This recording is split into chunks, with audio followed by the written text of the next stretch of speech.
Okay, so here I am up on '07 Whitby.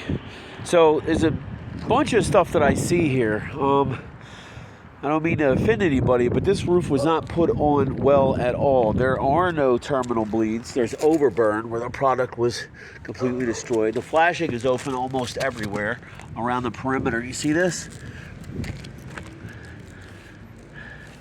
So I guess this was somebody's uncle or something. This is shingle edge metal.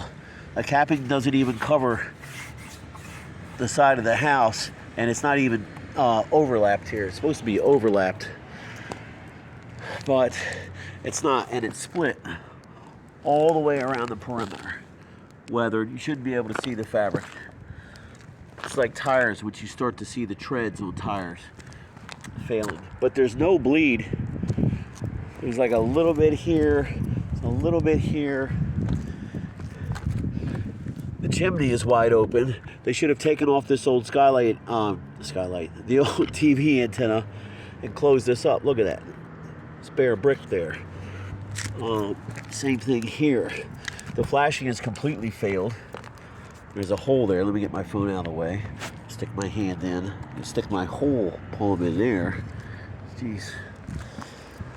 Yeah, the flashing's completely failed. I should never be able to put my hand like that underneath the roof. Separated entirely around the perimeter up here. Just a bird's eye view. This roof is 2 years old. I'll get my money back. Give it to Farsa Construction. And look at this. It's a no-no. And it's bad for business. The hard thing that most people don't understand about roofs is you can have a leak for a year before you even see the leak. Look, it's like that everywhere. Two different materials, and this one's overburnt. It's exposed. Look at this. This isn't even down. I don't want to lift this up on you. And if I can stick my finger underneath of it, guess what? My finger is bigger than a drop of water. And the box is back pitched.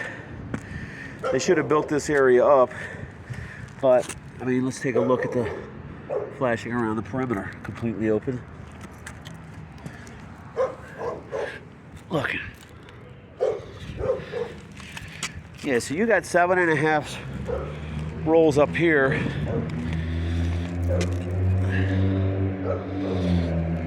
It's hard to guarantee somebody else's work like this. You should just run over the whole thing.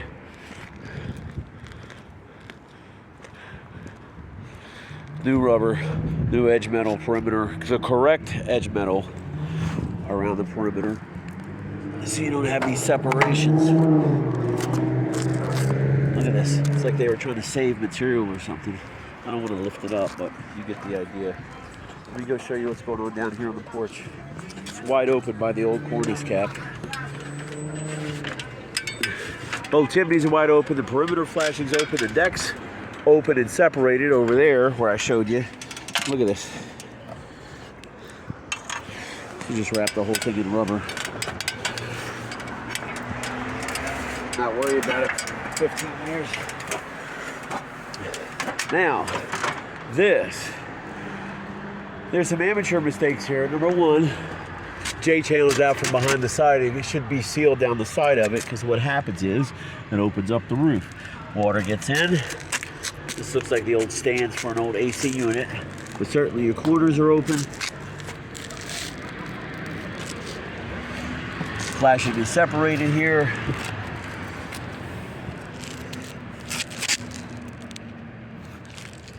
Separated there.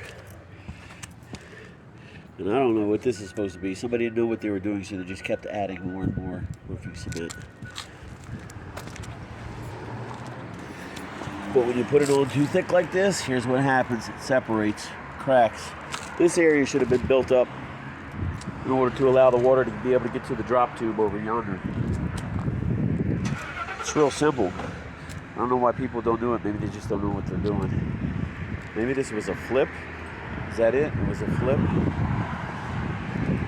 Yeah, this you leveled out with sand, and then you just grate it, get the water out of there, put the sand there instead, and then run the roof with the perimeter edge metal. You should never run it like that, because what happens is it separates. The precipitation goes right behind there. Oof, look at this. You see this? I don't want to pull on it too much, but yeah, you definitely need some work. And I would definitely do it before the ice comes, because when ice comes, when the water gets on your roof and then it freezes, like up top where that sheet was up, where I can stick my finger underneath, what happens is the water turns to ice when it freezes, and then it expands and it makes holes that are already pre-existing even bigger and larger. The problem is with most roofing issues is that you can have a leak for up to a year and not know it, because it's got to go through the membrane, the material underneath, the wood decking, then the insulation, and then either sheetrock or plaster, whichever you have. But you have all these different layers. Think of like fingers, put them there side by side.